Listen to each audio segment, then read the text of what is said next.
Saudara dan saudari terkasih dimanapun Anda berada, jumpa lagi dengan saya Romo Tedens dalam TV channel saluran Warta Kabar Sukacita yang menyampaikan kabar gembira dari Injil Tuhan kita Yesus Kristus agar kita semakin mencintai sabda Allah dan menghayatinya dalam kehidupan kita sehari-hari. Hari ini kita akan merenungkan Injil dari Matius 26 ayat 14-25 di hari Rabu Pekan Suci. Yudas Iskariot secara terus terang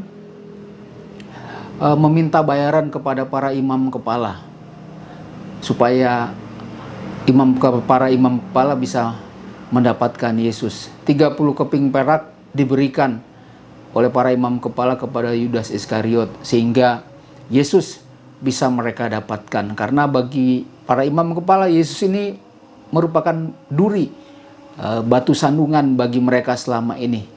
Apa yang mereka lakukan selalu dikritik oleh Yesus. Apa yang mereka kerjakan selalu mendapatkan sanggahan dari Yesus. Tentu saja bukan karena apa yang dikatakan Yesus tidak benar, tetapi karena mereka sendiri yang tidak mau menerima apa yang dikatakan oleh Yesus sebagai sebuah kebenaran. Yudas Iskariot tampil sebagai seseorang yang mengkhianati Yesus gurunya. Yesus tahu tentang itu semua dan para murid tentu saja bertanya-tanya siapa yang mengkhianati Yesus. Ya. Mungkin masing-masing berkata bukan saya. Tapi hari ini jelas dalam Injil Matius yang mengkhianati Yesus, yang akan mengkhianati Yesus adalah Yudas Iskariot. Bapak, Ibu, Saudara-saudari, kita bisa saja menjadi Yudas Iskariot di zaman ini. Kita bisa menjadi Yudas Iskariot di zaman ini ketika kita tidak melakukan apa yang dikehendaki Yesus, tidak melakukan apa yang diajarkan Yesus dengan berbagai alasan. Kalau dalam Injil hari Selasa kemarin, ya, kalau ada orang yang menyakiti, mengkhianati kita, maka kita diminta untuk mempunyai sikap mengampuni. Kalau kita mengkhianati Yesus, maka kita tidak akan mengampuni orang yang menyakiti kita. Sehingga kadang sebuah keluarga sulit untuk mendapat penyelesaian ketika menghadapi masalah karena di antara anggota keluarga tidak ada sikap saling mengampuni. Maka bahtera rumah tangga yang sudah dibangun hancur karena masing-masing hanya mementingkan dirinya sendiri.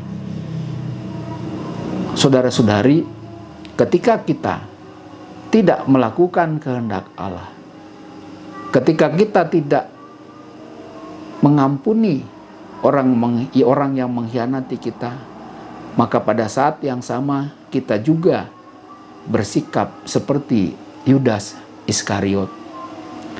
Kita mengkhianati Yesus. Karena dengan keputusan yang kita ambil bukan kedamaian yang terjadi tetapi perpecahan.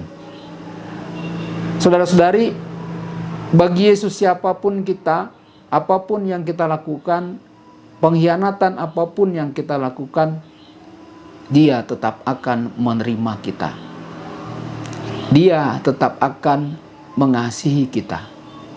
Ampunilah ya Bapa karena mereka tidak tahu apa yang mereka buat. Nah, Bapak, Ibu, Saudara-saudari, semoga kita tidak menjadi Yudas Iskariot lainnya di zaman ini.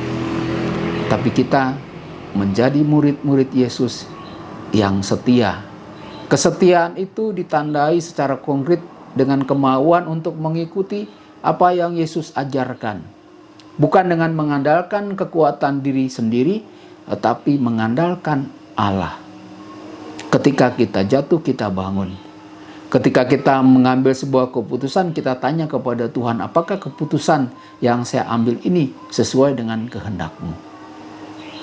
Saudara dan saudari, dimanapun Anda berada, semoga firman Tuhan hari ini menjadi pesan, menjadi bekal bagi kita untuk memasuki Trihari Suci, Kamis Putih, Jumat Agung, malam Paskah, dan perayaan kebangkitan Tuhan Yesus pada hari raya Paskah.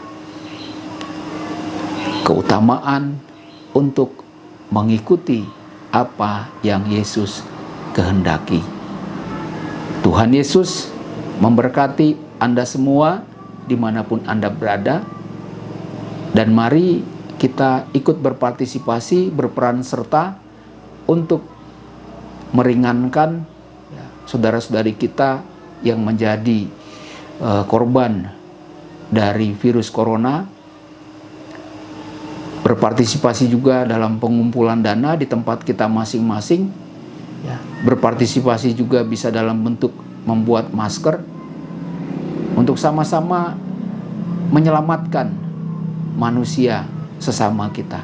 Dan tentu kita menjaga diri kita dan tetap tinggal di rumah, bekerja dari rumah, dan berdoa di rumah.